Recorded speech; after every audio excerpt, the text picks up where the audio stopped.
അഗ്നിസാക്ഷിയിൽ ആ നമ്മൾ ഉപയോഗിച്ച ക്യാമറ ഞാൻ പറഞ്ഞല്ലേ 2C ഒരു ക്യാമറ ആണ്. ആ 2C ക്യാമറ എങ്ങനെയാണെങ്കിൽ ഒരു പാനിങ് ചെയ്യുമ്പോൾ പെട്ടെന്ന് കയ്യിൽ നിന്ന് ഓടിപ്പോവും, ഫ്രിക്ഷൻ ഇല്ല. ടിൽറ്റിങ് ചെയ്യുമ്പോൾ ഫ്രിക്ഷൻ ഇല്ല, ലൂസാണ് ഹെഡ്. അപ്പോൾ വേറെ ഒരു ട്രൈപോഡ് എടുക്കുകയാണെങ്കിൽ അന്ന് ട്രൈപോഡ് വളരെ ലിമിറ്റഡ് ചെന്നൈയിൽ നിന്ന് കൊണ്ടുവരണം. അപ്പോൾ ഇത് ശശിയേട്ടൻ്റെ ക്യാമറ ആയിരുന്നു, IV ശശി ചേട്ടൻ. അപ്പോൾ ഞങ്ങൾ വിളിച്ച് പറഞ്ഞു, ചേട്ടാ ഞങ്ങൾ ക്യാമറ മാറ്റാൻ പോകുന്നു. അപ്പോൾ അവിടുത്തെ മാനേജർ പറഞ്ഞു, സാറേ വേറെ വർക്കൊന്നുമില്ല, ഇത് മാറ്റരുത്, ശശിയേട്ടൻ്റെ പറയാണ്ട, ഇത് കണ്ടിന്യൂ ചെയ്യുക പ്ലീസ്, ഞാൻ റിക്വസ്റ്റ് ചെയ്യുമെന്ന് പറഞ്ഞു. അപ്പോൾ ശശിയേട്ടൻ്റെ പോലെ ഒരാളുടെ ക്യാമറ എടുത്തിട്ട് നമ്മൾ തിരിച്ചയക്കാനും ഒരു ഭയങ്കര മടിയുണ്ടായിരുന്നു. പിന്നെ ഞാൻ ടവലൊക്കെ കെട്ടി അത് അവിടെ വന്ന് കാണുന്നവർക്ക് ഇതൊരു ഓപ്പറേഷൻ നടന്നത് പോലെ തോന്നും. ആ ക്യാമറ വെച്ചാണ് ആ പടം മൊത്തം ചെയ്തത്. ആ പടമാണ് എൻ്റെ ഒരു ലൈറ്റ് ആൻഡ് ഷെയ്ഡ്ക്ക് ഏറ്റവും കൂടുതൽ സഹായിച്ചത്. അത് കഴിഞ്ഞിട്ട് ഞങ്ങൾ ആ പടം സ്മൂത്തായിട്ട് അവിടെ കഴിഞ്ഞു. പിന്നെ ഹരിദ്വാറിലെ ഷൂട്ടിംഗ് ഉണ്ടായിരുന്നു. ഋഷികേഷ് പോയിട്ട് ഹരിദ്വാറിലെ ഷൂട്ടിങ്. അപ്പോൾ അവിടെ ഷൂട്ട് ചെയ്യാൻ പോകുമ്പോൾ 3 ദിവസം ഷൂട്ടിംഗ് എന്ന് പറഞ്ഞിട്ടാണ് പോയത്, ക്ലൈമാക്സ്. അപ്പോൾ അവിടെ ശോഭന എത്തി. ശോഭന അവിടെ എത്തിയിട്ട് റൂമൊന്നും ചോദിച്ചില്ല. പുള്ളിക്കാരി പറഞ്ഞു, ഞാൻ ഇവിടെ തന്നെ ഡ്രസ് ചേഞ്ചിങ് ചെയ്യുക. ഓപ്പൺ പ്ലേസ് ആയിരുന്നു. ഒരു ടെൻറ്റ് ഉണ്ടാക്കാൻ പറഞ്ഞ് ടെമ്പററി. കാരണം പുള്ളിക്കാരിക്ക് മനസ്സിലായി, പുള്ളിക്കാരി ഭയങ്കര ഇൻവോൾവ്മെൻറ്റ് ആയതുകൊണ്ട് എൻ്റെ ബഡ്ജറ്റിൽ എന്നുള്ള എല്ലാവർക്കും മനസ്സിലായി. ഇപ്പം രജത് കപൂർ ആണെങ്കിലും ശോഭന ആണെങ്കിലും എല്ലാവരും ഭയങ്കര ഒരേ ഒരു എന്താ പറയുക, സ്പിരിച്വലി അറ്റാച്ച്ഡ് പോലെ തന്നെ അവർ എല്ലാവരും ഇരുന്നു ആ പടത്തിൽ. ശോഭന ഉച്ചയ്ക്ക് കിടന്ന് ഉറങ്ങുന്ന പോലും അവിടെ ഒരു തുണ്ട് വിരിച്ചിട്ട് ആ പാറപ്പുറത്ത് കിടന്ന് ഉറങ്ങുമായിരുന്നു ഹരിദ്വാറിൽ. സോ നോബഡി ബോതേഡ് ആക്ച്വലി, ഇതെല്ലാവരും നമ്മൾ സിമ്പിളായിരുന്നു. അപ്പോൾ അവിടെ ഒരു സ്പോട്ട് ഉണ്ടായിരുന്നു. ഗംഗയിൽ ഷൂട്ട് ചെയ്യുമ്പോൾ ലാസ്റ്റ് ക്ലൈമാക്സ് ഷോട്ടാണ്. അപ്പോൾ എനിക്കൊരാഗ്രഹം ഉണ്ടായിരുന്നു, ശ്യാം പ്രസാദിനെ ചോദിച്ച്, ഈ ഗംഗയും ഹിമാലയവും ഒരു ഷോട്ടിൽ കിട്ടും, നമ്മൾ ഒരു താഴെ ഇറങ്ങിപ്പോയി കഴിഞ്ഞാൽ. അങ്ങനെ ഒരു shot end of the shot അതിൽ വന്നിട്ട് ആ ദീപം ഒഴുകി പോകുന്ന ഒരു ഷോട്ടുണ്ട്. ശോഭന ലാസ്റ്റിൽ വന്നിട്ട് ഒരു ദീപം ഒരു ഇങ്ങനെ ചട്ടിയിൽ വെച്ചിട്ട് ഇത് കത്തിച്ചു വിടുന്ന ഷോട്ടുണ്ട്.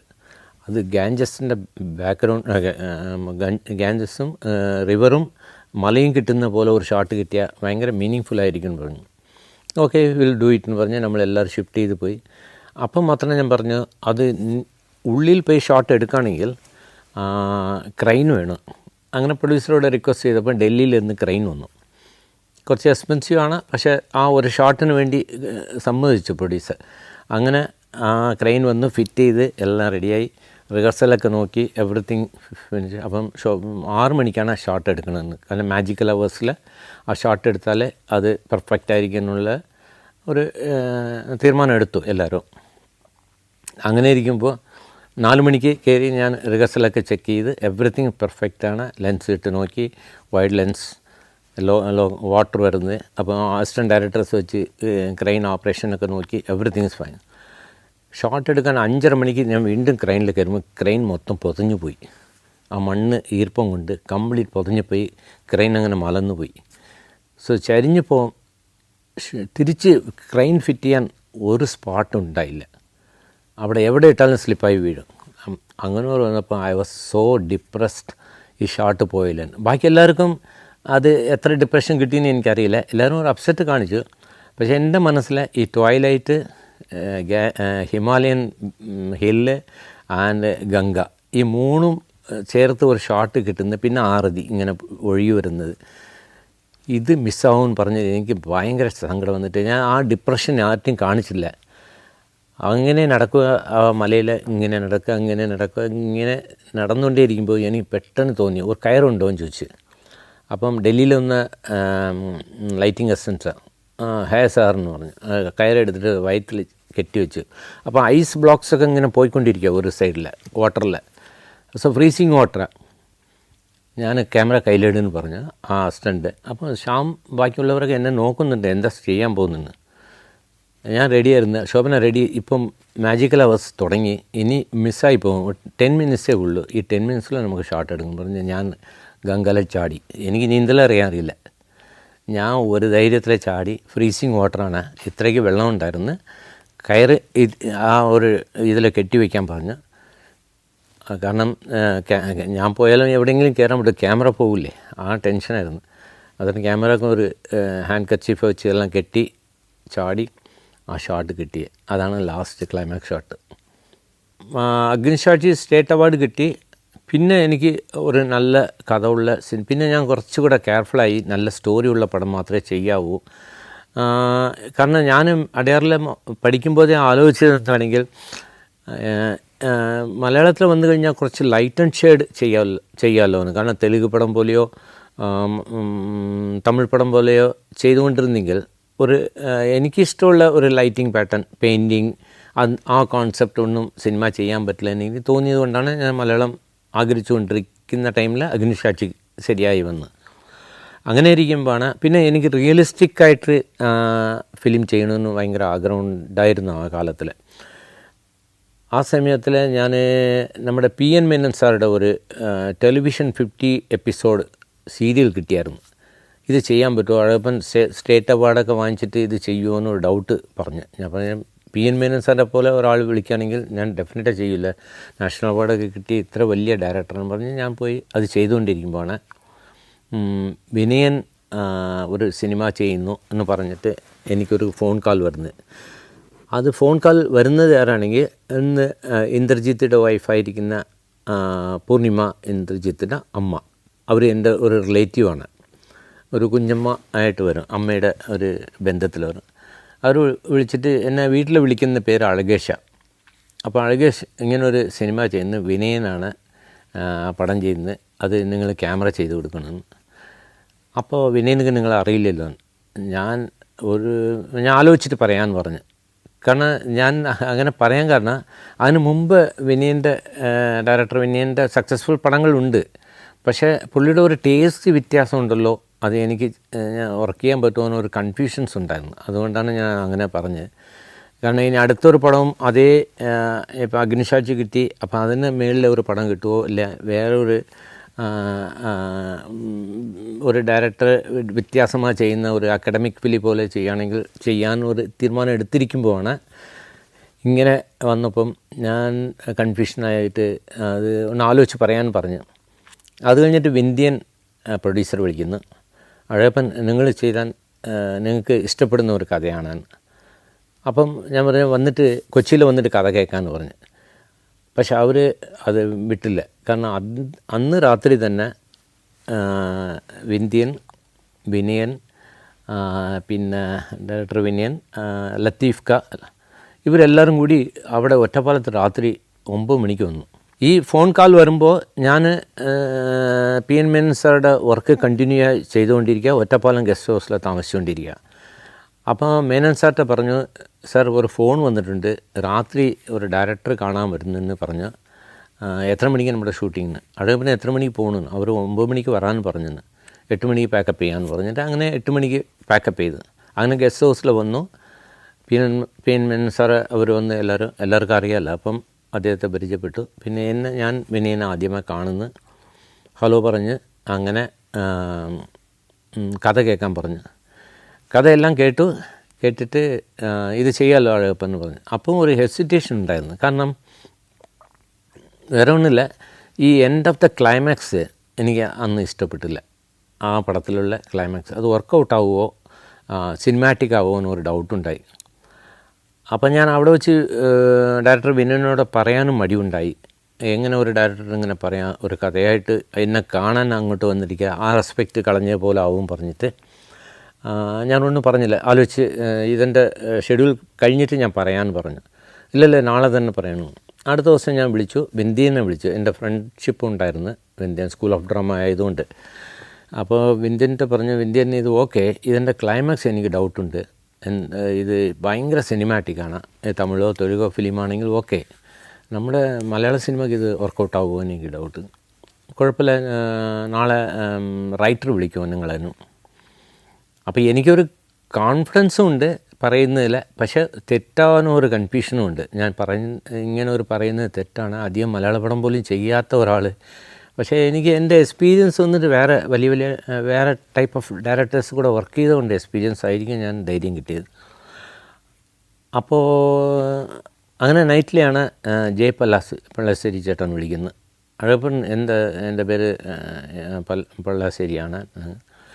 അപ്പോൾ ഞാൻ പറഞ്ഞ് ആ കഥയിൽ എനിക്ക് ഒരു ക്ലൈമാക്സ് മാത്രം ഒരു ചെറിയ ഡിസ്പ്യൂട്ടെന്ന് വിചാരിക്കേണ്ട, കൺഫ്യൂഷൻസാണ്. എനിക്കുള്ള കൺഫ്യൂഷനായിരിക്കും, നിങ്ങൾ കോൺഫിഡൻ്റ് ആയിരിക്കും. എന്താണെന്ന് ചോദിച്ചാൽ, അപ്പം ഞാൻ വെള്ളത്തിൽ ഒരു ബ്ലൈൻഡ് ഇറങ്ങിയിട്ട് ഒരാളെ കൊലപാതകം ചെയ്യണം. ബ്ലൈൻഡ് അത്ര പവറുണ്ട്. ഞാൻ ഒരു ഡോക്ടറെ വിളിച്ച് ചോദിച്ചപ്പോൾ ഡോക്ടർ പറഞ്ഞ് അത് കുറച്ച് ബുദ്ധിമുട്ടുള്ള കാര്യമാണ്. ബ്ലൈൻഡ്സ് അവിടെ ഒരു സപ്പോർട്ടില്ല. വെള്ളത്തിൽ ഇറങ്ങിക്കഴിഞ്ഞാൽ ബ്ലാങ്കാണ്.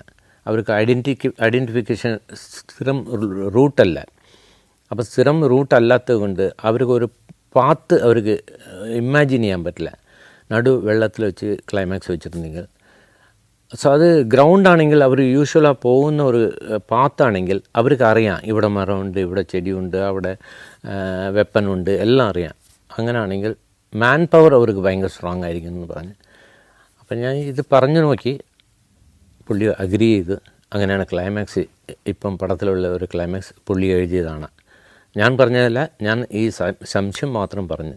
ആ ക്ലൈമാക്സാണ് ആ പടത്തിലെ ക്ലാപ്സ് ഏറ്റവും കിട്ടിയത്. Vietnam, France, Belgium, Netherlands, Mexico, Greece. Sancharam volume number 18. Full HD-യിലുള്ള ഈ അപൂർവ ദൃശ്യയാത്രാ വിവരണ ശേഖരം സ്വന്തമാക്കാൻ സഞ്ചാരം എന്ന് SMS ചെയ്യൂ. ഫോൺ 99544422. അങ്ങനെ വിനയൻ്റെ ഫിലിം അക്സെപ്റ്റ് ചെയ്തു. അപ്പോൾ ഞാൻ ഡയറക്ടർ വിനയനെ നേരിട്ട് പോയി കണ്ടു, എറണാകുളത്തിൽ ഡിസ്കസ് ചെയ്തു. പിന്നെ ഞാൻ ഒരു ചെറിയ സജഷൻ മാത്രം പറഞ്ഞു. എനിക്ക് ഈ ലൊക്കേഷൻ കുറച്ച് ഇമ്പോർട്ടൻ്റ് ആണ്. എനിക്ക് ആർട്ട് ഡയറക്ടർ വളരെ ഇമ്പോർട്ടൻ്റ്. എൻ്റെ ക്യാമറ ചെയ്യുമ്പോൾ ഞാൻ ആദ്യം ആക്ടേഴ്സ് ചോദിക്കുന്നത്, കഥ കേട്ട ശേഷം ഞാൻ ചോദിക്കുന്നത് ആരാണ് ആർട്ട് ഡയറക്ടർ, ആരാണ് കാസ്റ്റ്യൂം. കാരണം ഈ രണ്ടും ഉണ്ടെങ്കിൽ എനിക്ക് സപ്പോർട്ടാവും. അപ്പോൾ ആ ഒരു റാപ്പോ വേണമല്ലോ. അപ്പം പുള്ളി പറഞ്ഞ് നല്ലൊരു ആർട്ട് ഡയറക്ടറാണ്, ഭാവാൻ ഒരു ആർട്ട് ഡയറക്ടർ. അപ്പം ഞാൻ പറഞ്ഞു ഓക്കെ, നമുക്ക് പരിചയമില്ല, പക്ഷേ ഞാൻ പുള്ളിയായിട്ട് കമ്മ്യൂണിക്കേറ്റ് ചെയ്യാൻ. അങ്ങനെ എവിടെ ചെയ്യാനൊരു തീരുമാനം എടുത്തപ്പം ഞാൻ പറഞ്ഞു ഒന്ന് ചെയ്യാൻ, നമുക്ക് തൊടുപുഴ പിടിച്ചാലാണ്. കാരണം അതിന് മുമ്പ് ഒരു ഡോക്യുമെൻ്ററി തൊടുപുഴയെക്കുറിച്ച് ഞാൻ ചെയ്തിരുന്നു. ഇലവിഴ പൂഞ്ചിറ പറയുന്ന സ്ഥലത്തിൽ. അന്ന് ഫുള്ളായിട്ട് ഞാൻ നടന്നാണ് പോയത്. ഞാനും ജോസഫ് സാറിന് തൊടുപുഴയിലുള്ള ഒരു ജേർണലിസ്റ്റ് ഉണ്ടായിരുന്നു. അദ്ദേഹം ന്യൂസ് എഡിറ്ററായിരുന്നു ദൂരദർശനിൽ. രണ്ടുപേരും ഞങ്ങൾ മൊത്തം നടന്ന് ഇലവിഴ പൂഞ്ചിറ പോയി. അവിടെ ഒരു നല്ലൊരു മോർണിംഗ് തുടങ്ങി ഈവനിങ് വരെ ഇരുന്നിട്ട് ഒരു വിഷ്വൽ ട്രീറ്റ് ചെയ്തു. അത് ദൂരദർശനിൽ ടെലികാസ്റ്റ് ചെയ്തപ്പം അത് കണ്ട ഉടനെ തന്നെ കരുണാകരൻ സാർ ഓഫീസിലിരുന്ന് നേരെ ഫോൺ കോൾ വന്ന് ഡ്യൂട്ടി റൂമിൽ, ഇത് എവിടെയാണ് സ്ഥലം കേരളത്തിൽ നിന്ന്? അപ്പോൾ തൊടുപുഴയാണ്, ഇലവിഴ പൂഞ്ചിറ എന്ന് പറയാം. ഞങ്ങൾ അത് പോകുന്ന വഴിക്ക് ഒരു പള്ളിയുണ്ട്, അവിടെ മാത്രമേ നമുക്ക് എന്തെങ്കിലും കഴിക്കാൻ കിട്ടുമായിരുന്നെന്ന്. ചായ കുടിക്കണോ അല്ലെങ്കിൽ കപ്പയും എങ്ങനെയും കഴിക്കാൻ എന്തെങ്കിലും കിട്ടും. അതൊരു മേളിൽ വേറെ ഒരു ഫെസിലിറ്റീസ് ഇല്ല. ആ സമയമാണ് നമ്മൾ ചെയ്തത്. അപ്പോൾ പുള്ളി പറഞ്ഞ് ഇത് എവിടെ ഡീറ്റെയിൽ പറയാൻ പറഞ്ഞു. അപ്പോൾ അഴകപ്പൻ അടുത്തുണ്ട്, ഫോൺ കൊടുക്കാൻ പറഞ്ഞു. അങ്ങനെ എനിക്ക് CM സംസാരിക്കുമ്പോൾ എനിക്ക് എന്ത് പറയണമെന്നറിയില്ല. ഞാൻ ഉടനെ സാർ ഇത് ചെയ്ത ജോസഫ് സാർ അങ്ങോട്ട് വിളിക്കാൻ പറയട്ടെ എന്ന് ചോദിച്ചു. ഓക്കെ, നിങ്ങളാണ് ഷൂട്ട് ചെയ്തത് അതെന്ന് പറഞ്ഞിട്ട് വെച്ചു. പിന്നെ ജോസഫ് സാർ വിളിച്ചപ്പം അദ്ദേഹത്തിൻ്റെ PA വിളിച്ച് കമ്മ്യൂണിക്കേറ്റ് ചെയ്ത് ഇമ്മീഡിയറ്റ് ന്യൂസ് കഴിയും മുമ്പ് തന്നെ അനൗൺസ് ചെയ്യാൻ പറഞ്ഞ്. എത്രയോ ലക്ഷങ്ങൾ പൈസ അനൗൺസ് ചെയ്ത് റോഡ് ഇടാൻ വേണ്ടി. അപ്പോൾ അത് എനിക്ക് ഓർമ്മയിലുണ്ടായിരുന്നു, ആ ഇലവിഴ പൂഞ്ചിറ. അപ്പം ഞാൻ വിനയൻ്റെ റിക്വസ്റ്റ് ചെയ്തു, ഒരു സ്ഥലമുണ്ട് ഞാൻ പോയി കാണിക്കാൻ.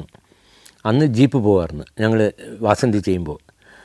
അപ്പം ജീപ്പിലെല്ലാവരും പോയി, ഞാൻ നടന്ന് തന്നെ പോയി, മൊത്തം നടന്ന് പോയി. ഞാൻ ആർട്ട് ഡയറക്ടറൊക്കെ, വിനയൻ എൻ്റെ പ്രൊഡ്യൂസർ രണ്ടുപേരും ജീപ്പിൽ വന്നു.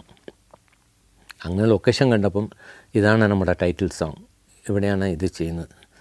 ആ ലൊക്കേഷനാണ് പിന്നെ മനസ്സിനക്കരയിലെ മെല്ലെ ഒന്ന് പാടി അവിടെ ഉപയോഗിച്ചിട്ടുണ്ട്. സോ അങ്ങനെ ഒരു നിമിത്തത്തിൽ ഉണ്ടായ ഒരു ലൊക്കേഷൻ. അത് കഴിഞ്ഞിട്ട് തൊടുപുഴയിൽ വന്നിട്ട് റിവർ സൈഡിൽ വന്നിട്ട് ഒരു സെറ്റൊക്കെ ഇട്ട് എല്ലാവരും ഹാപ്പിയായി തൊടുപുഴ ഷൂട്ടിങ് തുടങ്ങുന്ന 2 ദിവസത്തിന് മുമ്പ് പ്രൊഡ്യൂസേഴ്സിൻ്റെ ആരോ പറഞ്ഞ് ഇവിടെ അൺലക്കി പ്ലേസാണ്, ഇവിടെ പടം ചെയ്യാൻ പറ്റില്ല, ഇവിടെ ചെയ്ത പടങ്ങളൊക്കെ പൊട്ടിയിട്ടുണ്ടെന്ന്. അങ്ങനെ രാത്രി ഒരു 10:30 മണിക്ക് പ്രൊഡ്യൂസർ വിളിക്കുന്നു, അഴകപ്പൻ ഇത് ഇങ്ങനൊരു ടോക്കുണ്ട്, ഇവിടെ ഇങ്ങനെ ഒരു അൺലക്കി ലൊക്കേഷനാണ്. അപ്പം ഞാൻ ചോദിച്ചു, നിങ്ങൾ എന്നെ ഫിക്സ് ചെയ്തിട്ടുണ്ടല്ലോ, ഞാൻ ലക്കി അൺലക്കി എന്ന് നോക്കിയാന്ന് ചോദിച്ചു. അപ്പം അവർ പറഞ്ഞ് അതില്ല, അത് അഴകപ്പൻ്റെ ഒരു പ്രൂവ് ചെയ്തില്ല. ഞാൻ പറഞ്ഞു ഒരു വർക്ക് പ്രൂവ് ചെയ്തെന്ന് പറഞ്ഞിട്ട് ഞാൻ ഓടുന്ന പടമാ ഓടാത്ത പടമാണ് അങ്ങനെ എന്തെങ്കിലും നോക്കണ്ടേ ക്യാമറാമാനെ. എനിക്ക് വേറെ ലൊക്കേഷൻ മനസ്സിലില്ല, നിങ്ങൾ ഷിഫ്റ്റ് ചെയ്യുകയാണെങ്കിൽ പറയുക. അപ്പം ആരോ പറഞ്ഞ് പൊള്ളാച്ചിയിൽ എല്ലാ പടങ്ങളും ഓടും, പൊള്ളാച്ചി പോയാൽ കൊള്ളാമെന്ന്. അപ്പോൾ എനിക്ക് ഈ അന്ധവിശ്വാസമൊന്നും ഇല്ലാത്തതുകൊണ്ട് ഞാൻ ഐ ഡിഡ്ന്റ് ബിലീവ് ഇറ്റ്. ആ ഡയറക്ടറും പറഞ്ഞ് ഞാൻ സെറ്റ് ഇടുന്ന പരിപാടിയില്ലെന്ന്. അങ്ങനെ അവിടെ സ്റ്റിക്ക് ചെയ്ത് പടം സൂപ്പർ ഹിറ്റായി. കാരണം അവിടെ ഉണ്ടായ നാച്ചുറൽ ബ്യൂട്ടിയാണ് നമുക്ക് ഫുള്ളായിട്ട് എന്താ മലയാള സിനിമയിൽ അങ്ങനെ ഒരു ലൊക്കേഷൻ ഉണ്ടെന്ന് അത് കഴിഞ്ഞിട്ടാണ് കുറേ പടങ്ങൾ ഇപ്പോഴും പോയിക്കൊണ്ടിരിക്കുക ആളുകൾ. സിനിമയിൽ ഒരുപാട് നല്ല ഹാപ്പി മൂമെൻറ്റ് എപ്പോഴും ഉണ്ടായിക്കൊണ്ടേയിരിക്കുക. കാരണം നല്ല സിനിമ ചെയ്യുമ്പോൾ നല്ല ഹാപ്പി മൂമെൻറ്റ്. നമ്മൾ വിചാരിക്കുന്ന ഒരു സിനിമാറ്റോഗ്രാഫി ചെയ്യുമ്പോൾ വിചാരിക്കുന്ന ഒരു നമ്മളൊരു എന്താ പറയുക റിസൾട്ട് എക്സ്പെക്റ്റ് ചെയ്തിരിക്കുമ്പോൾ അത് ഓഡിയൻസിൽ നിന്ന് കിട്ടുമ്പോൾ ഭയങ്കര ഹാപ്പിയാവും. പക്ഷേ ചില സിനിമയിൽ ഭയങ്കര ബാഡ് എക്സ്പീരിയൻസ് ഉണ്ടാവും എവ്രിബഡി. അത് സിനിമ ഇത്ര വർഷം കടന്നു പോകുമ്പോൾ എല്ലാം ഹാപ്പി ഇൻസിഡൻറ്റ് ഉണ്ടാവണമെന്നില്ല, അൺഎക്സ്പെക്റ്റഡായിട്ടും ഉണ്ടാവും. ചിലതൊക്കെ എന്താ പറയുക ക്രിയേറ്റഡ് ആയിരിക്കും. അപ്പോൾ എനിക്ക് കുറേ അൺഎക്സ്പെക്റ്റഡ് ഇൻസിഡൻറ്റ് ഇതുപോലെ ഉണ്ടായിട്ടുണ്ട്. ഞാൻ സൂത്രധാരൻ വർക്ക് ചെയ്തുകൊണ്ടിരിക്കുമ്പോൾ അതിലെ മീര ജസ്മിൻ്റെ ഫസ്റ്റ് ഫിലിമാണ്. ഈ ഫസ്റ്റ് ഫിലിം വരുന്ന ആക്ടേഴ്സ് ഞാൻ ഭയങ്കര കെയർഫുള്ളായിട്ട് ഹാൻഡിൽ ചെയ്യും. കാരണം അവർ ക്യാമറയുടെ മുമ്പ് എനിക്ക് എല്ലാ ആർട്ടിസ്റ്റും ഒരു പേടി ഉണ്ടായിരുന്നു. അത് കോൺഷ്യസ് ആവും, ക്യാമറ ഫിയർ എന്ന് പറയും. ഇന്നത്തെ ഇതിൽ വന്ന് എല്ലാവരും മൊബൈലിൽ ഫോട്ടോ എടുത്തിട്ട് ടുഡേയ്സ് ജനറേഷൻ എല്ലാവരും ഫെമിലിയർ വിത്ത് ക്യാമറാസ്. സോ ഒന്നും പഠിപ്പിച്ചു കൊടുക്കാൻ അത്രയ്ക്കൊന്നും അത്യാവശ്യം വരുന്നില്ല, ബിഹേവ് ചെയ്താൽ മതി. അന്ന് ഇങ്ങനെ വേണം, ഇങ്ങനെ ബിഹേവ് ചെയ്യണം എന്നുള്ളത് നമ്മൾ തന്നെ ഡയറക്ടറോ സിനിമാറ്റോഗ്രാഫറോ പഠിപ്പിച്ചു കൊടുക്കുന്ന ഒരു കാലമാണ്. അപ്പോഴാണ് മീര ജസ്മിൻ, അങ്ങനെ കുറേ ആർട്ടിസ്റ്റുകൾ. ഫസ്റ്റ് ഫിലിം എൻ്റെ കൂടെ നയൻതാരയുടെ ഫസ്റ്റ് ഫിലിം, പൃഥ്വിരാജിയുടെ ഫസ്റ്റ് ഫിലിം, മീര ജസ്മിൻ്റെ ഫസ്റ്റ് ഫിലിം, പത്മപ്രിയയുടെ ഫസ്റ്റ് ഫിലിം, പ്രിയങ്ക നായരുടെ ഫസ്റ്റ് ഫിലിം ആൻഡ് മാളവിക മോഹൻ്റെ ഫസ്റ്റ് ഫിലിം. ഇങ്ങനെ കുറേ ഫസ്റ്റ് ഫിലിം പിന്നീട് ടോപ്പിൽ വന്ന ഹീറോസ് ഒരുപാട് പേരുണ്ട്. അപ്പം ഞാൻ ഭയങ്കര കെയർഫുള്ളായി ഡെലിക്കേറ്റായിട്ടാണ് അവർ ഹാൻഡിൽ ചെയ്യുന്നത്. ഡയറക്ടേഴ്സ് കുറച്ച് ആംഗ്രി മൂഡിലിരുന്നാലും ഞാൻ സോഫ്റ്റായിട്ട് പോയി പറയും, കുഴപ്പമില്ല, അവർ റോങ് ആയിട്ട് ഫോക്കസ് തെറ്റായിട്ട് എന്തെങ്കിലും കുഴപ്പമില്ല, ഇനി ശരിയാവും എന്നൊക്കെ പറഞ്ഞ് കോൺഫിഡൻസ് കൊടുത്തുകൊണ്ടേയിരിക്കും. അതെൻ്റെ ഒരു ഹാബിറ്റാണ്. അത് കുട്ടിക്കാലം തൊട്ടേ അങ്ങനെ ഒരു എൻ്റെ ഫാദറിൽ നിന്ന് കിട്ടിയതായിരിക്കും എനിക്ക് തോന്നുന്നത്. ഫാദർ ടീച്ചറായിരുന്നുകൊണ്ട് ഭയങ്കര പേഷ്യൻ്റാണ്, പഠിപ്പിക്കുന്ന ഒരു ക്ഷമ ഞാൻ കണ്ടിട്ടുണ്ട്. അത് എനിക്കുണ്ട്. അങ്ങനെ ഇരിക്കുമ്പോൾ സൂത്രധാരൻ പോയപ്പം എൻ്റെ ഒരു സീരിയൽ ഞാൻ ഡയറക്റ്റ് ചെയ്തിരുന്നത് കൈരളി TV കണ്ട്, അന്ന കരീനയുടെ അഡോപ്റ്റഡ്. ആ അന്ന കരീന കണ്ടിട്ട് ലോഹിയേട്ടൻ എന്നെ ഒരു ദിവസം വിളിച്ചു, അഴകപ്പൻ നിൻ്റെ സീരിയൽ ഞാൻ കാണാറുണ്ട്, എക്സലൻ്റ് എന്ന് പറഞ്ഞ്. നിങ്ങളിൽ അഴകപ്പൻ്റെ ഉള്ളിൽ ഒരു ഡയറക്ടർ ഉണ്ടെന്ന് ഇപ്പോഴാണ് എനിക്ക് മനസ്സിലായി എന്ന് പറഞ്ഞ്. ഞാൻ പറഞ്ഞു, ഞാൻ ഡയറക്ടറല്ല സാർ, ഞാൻ സിനിമാറ്റോഗ്രാഫർ തന്നെ. ഇത് ശ്യാം പ്രസാദ് ഡയറക്റ്റ് ചെയ്യാൻ വെച്ചിരുന്നതാണ്. ഒരു സിറ്റുവേഷനിൽ ഞാൻ ചെയ്യേണ്ടത്, ഞങ്ങളുടെ കമ്പനി പ്രൊഡക്ഷനാണ്. അത് 8-9 സ്റ്റേറ്റ് അവാർഡ് കിട്ടി, 8 സ്റ്റേറ്റ് അവാർഡെന്ന് തോന്നുന്നു. Best actor, best director, best film, best ഒരുപാട് അവാർഡ്സ് ഉണ്ട്. സോ ഇത് ഞാൻ ഫാനായിപ്പോയി എന്ന് പറഞ്ഞപ്പോൾ ഭയങ്കര സന്തോഷമായി. അപ്പോൾ നമുക്കൊരു പടം വർക്ക് ചെയ്യണമെന്ന് പറഞ്ഞ് സൂത്രധാരനെ കമ്മിറ്റ് ചെയ്യുന്നു അടുത്ത പടം വന്നപ്പോൾ. അതിൻ്റെ ബിഗിനിങ് സ്റ്റേജിൽ തന്നെ ഞാൻ ഉണ്ട്. അതായത് ആർട്ടിസ്റ്റുകളൊക്കെ വരാൻ മുമ്പ് തന്നെ. പിന്നെ കഥ പറഞ്ഞിട്ടാണ് പിന്നെ പറയുന്നത്, ദിലീപ് ചെയ്യുന്നുണ്ട്, ഓരോരാളെ എക്സ്പ്ലെയിൻ ചെയ്യുന്നുണ്ട്. So I was very happy. എൻ്റെ ഒരു 6 മാസം ഞാൻ ഇതിനു വേണ്ടി ഡെഡിക്കേറ്റ് ചെയ്ത് വേറെ ഒരു പടവും ചെയ്യുന്നില്ല. ലോഹിയേട്ടൻ്റെ കൂടെ തന്നെ യാത്ര ചെയ്യാൻ തുടങ്ങി. ഞങ്ങൾ മൈസൂർ പോകുന്നു, മാംഗ്ലൂർ പോകുന്നു, ലൊക്കേഷൻ ഹണ്ടിങ് എന്ന് പറഞ്ഞ് ഇങ്ങനെ യാത്ര ചെയ്യും. ലോഹിയേട്ടൻ ഡ്രൈവ് ചെയ്യും, ഞാൻ ഡ്രൈവ് ചെയ്യും, നൈറ്റ് യാത്ര ചെയ്യും. അങ്ങനെയൊക്കെ ഭയങ്കര ഹാപ്പിയായി പോയിക്കൊണ്ടിരിക്കുന്ന ടൈമാണ് സൂത്രധാരൻ തുടങ്ങുന്നത്. അപ്പോൾ അതിനു മുമ്പ് ഞാൻ ഒന്ന് പറഞ്ഞിരുന്നു, എനിക്ക് ഒക്ടോബർ മാസം ഒരു കമ്മിറ്റ്മെൻ്റ് ഉണ്ട്. കുവൈറ്റ് ആഡ് ഫിലിം മേക്കേഴ്സ് കുറേ പേര് വരുന്നു, അവർക്കൊരു ചെറിയ ഷോർട്ട് ഫിലിം ഞാൻ ചെയ്തു കൊടുക്കണമെന്ന്. അപ്പോൾ അദ്ദേഹം പറഞ്ഞ് ഓക്കെ, അത് ഒക്ടോബറിൽ ഇറ്റ്സ് ടു ലോങ്, അഴകപ്പൻ ചെയ്തോളും പറഞ്ഞ് നമ്മൾ ജൂണിൽ തുടങ്ങാറുന്ന പടം ഇങ്ങനെ നീണ്ട് പോയി ആഗസ്റ്റിലേ തുടങ്ങാൻ പറ്റി. അങ്ങനെ സൂത്രധാരൻ തുടങ്ങി. ഞങ്ങൾ തെങ്കാശിയിൽ ലാൻഡ് ചെയ്ത് കാരക്കുടി പോയി, പല ലൊക്കേഷനിൽ പോയിട്ട് തെങ്കാശിയാണ് ഫൈനലി നമ്മൾ എല്ലാവരും അക്സെപ്റ്റ് ചെയ്ത് അവിടെ തുടങ്ങി. ഷൂട്ടിങ് നല്ല ഭംഗിയായി നടന്നുകൊണ്ടിരിക്കുന്നു. അത് കഴിഞ്ഞിട്ട് ഇതിൻ്റെ ഇടയ്ക്ക് അത് നീണ്ടുപോയത് കൊണ്ട് വീണ്ടും ഒക്ടോബർ 1, 2, 3 ഞാൻ പറഞ്ഞ ഡേറ്റിൽ അവർ വരാറായി. അപ്പോൾ അത് പറഞ്ഞപ്പോൾ ആൾട്ടർനേറ്റീവ് ഒരു ക്യാമറമാനെ 3 ദിവസത്തേക്ക് വെച്ചു, പെട്ടെന്ന് വരണമെന്ന് മാത്രം പറഞ്ഞു. അങ്ങനെ ഞാൻ അവിടെ പോയി ഷൂട്ട് കഴിഞ്ഞിട്ട് തിരിച്ചു വന്നു. ഹാപ്പിയായിട്ടാണ് പോയത്. തിരിച്ചു വന്നപ്പോൾ ലോയേട്ടനെ കണ്ടിട്ട് ചേട്ടാ ഞാൻ എത്തിയെന്ന് പറഞ്ഞപ്പോൾ ഒരു അക്ഷരം മിണ്ടുന്നില്ല. അപ്പോൾ ഞാൻ മൂഡ് ഓഫായിരിക്കും പറഞ്ഞിട്ട് എന്ത് പറ്റിയെന്ന് ചോദിച്ചു. അപ്പോൾ അവിടെ എനിക്ക് വേണ്ടി ക്ലാഷ് വന്ന ക്യാമറമാനെ കാണാനുമില്ല. അപ്പം ഞാൻ പറഞ്ഞ പുള്ളി എവിടെയെന്ന് ചോദിച്ചപ്പോൾ പുള്ളി പോയി എന്ന് പറഞ്ഞു. അയ്യോ മീറ്റ് ചെയ്തില്ലല്ലോ, ഞാൻ ലേറ്റായി പോയോന്ന് ചോദിച്ചപ്പോൾ അങ്ങനെയല്ല, പുള്ളിക്ക് പോകേണ്ട ആവശ്യമുണ്ട്, പോയി ഇന്ന് സാർ വരുമെന്ന് അറിയാമല്ല, അതുകൊണ്ടാണ് ക്യാമറ അസിസ്റ്റൻ്റ് പറഞ്ഞു. ഞാൻ ലേറ്റായി പോയോ, എന്താ ലോയേട്ടൻ മൂഡ് ഓഫ് വന്ന് അറിയില്ല എന്ന് പറഞ്ഞു. അങ്ങനെ 10 മണിയായി, രാവിലെ സീൻ തുടങ്ങുന്നില്ല, ഡെഡായിരിക്കുന്ന എല്ലാവരും.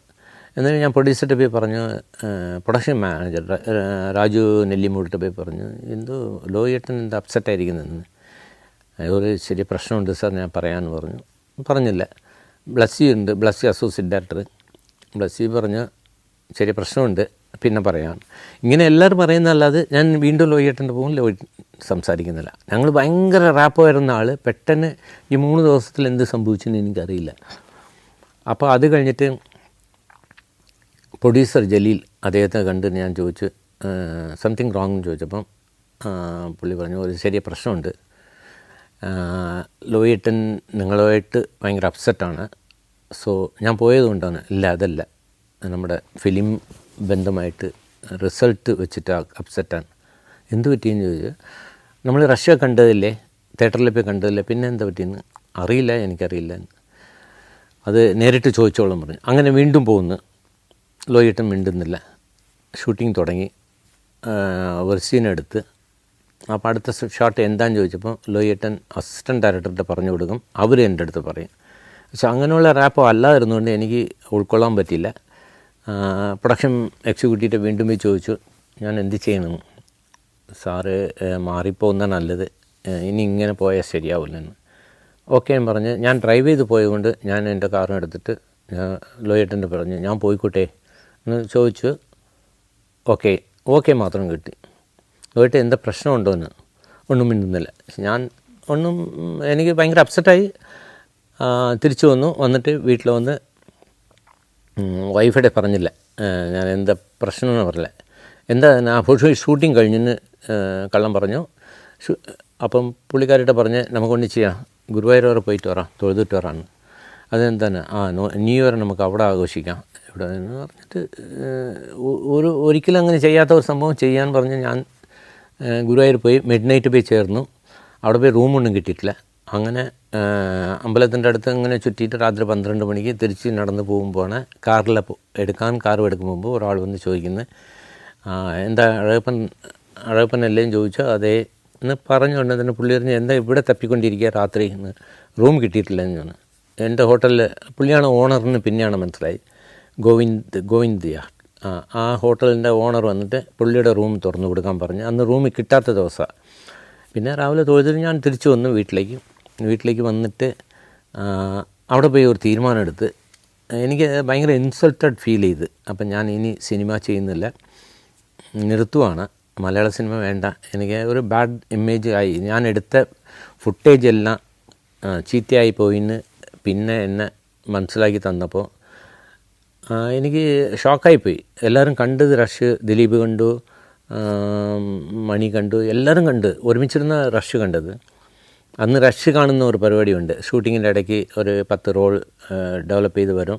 അത് ഏതെങ്കിലും ലോക്കൽ തിയേറ്ററിൽ അവൈലബിൾ തിയേറ്ററിൽ ഇട്ട് കാണുന്ന ഒരു ഹാബിറ്റുണ്ട് എല്ലാ പടത്തും. ഇന്നുപോലെ വീഡിയോ ഇമ്മീഡിയറ്റായി കാണുന്ന ഇതില്ല, 10 ഡേയ്സ് കഴിഞ്ഞിട്ടായിരിക്കും. ഇത് 45 ഡേയ്സ് കഴിഞ്ഞു ഷൂട്ടിങ്. അത് കഴിഞ്ഞിട്ട് ഈ ഇൻസിഡൻറ്റ് ഉണ്ടായപ്പോൾ എനിക്ക് ഭയങ്കര അപ്സെറ്റായിപ്പോയി. പൃഥ്വിരാജ് ഒന്ന് ഫസ്റ്റ് ഷോട്ട് എടുത്തപ്പോൾ ഫസ്റ്റ് ഷോട്ടിലെ ഓക്കെ, റീടേക്കേ വന്നില്ല. അപ്പം സെൻറ്റിമെൻ്റലായിട്ടും നമ്മൾ ഫീൽ ചെയ്തത് ഇറ്റ്സ് ഓക്കെ എന്ന് തന്നെ പറയണം. കാരണം ഫസ്റ്റ് ഒരു ആക്ടർ വന്ന് കഴിഞ്ഞിട്ട് ഫസ്റ്റ് ഷോട്ട് വൺ മോറിന് പറയുമ്പോൾ അവർക്ക് കോൺഫിഡൻസ് പോകും. അത് വേണ്ടെന്ന് വെച്ചിട്ട് രഞ്ജി ആദ്യമേ എൻ്റെ അടുത്ത് പറഞ്ഞിരുന്നു, അവൻ്റെ നോക്കട്ടെ ഫസ്റ്റ് ഷോട്ട് ഓക്കെ ആവട്ടെ എന്നൊക്കെ പറഞ്ഞു. അതേപോലെ തന്നെ ഫസ്റ്റ് ഷോട്ട് വന്നപ്പോൾ എല്ലാവരും ക്ലാപ്സ് അടിച്ചപ്പം we got a confidence, is okay.